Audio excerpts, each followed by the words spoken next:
بسم الله الرحمن الرحيم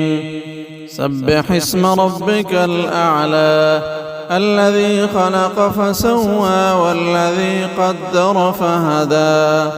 والذي أخرج المرعى فجعله غثاء أحوى سنقرئك فلا تنسى إلا ما شاء الله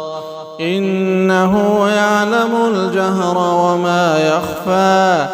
ونيسرك لليسرى فذكر إن نفعت الذكرى سيذكر من يخشى ويتجنبها الأشقى الذي يصلى النار الكبرى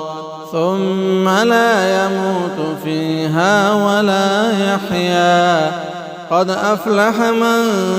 تزكى وذكر اسم ربه فصلى بل تؤثرون الحياة الدنيا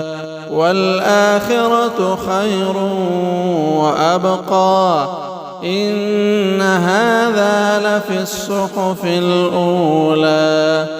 صحف إبراهيم وموسى.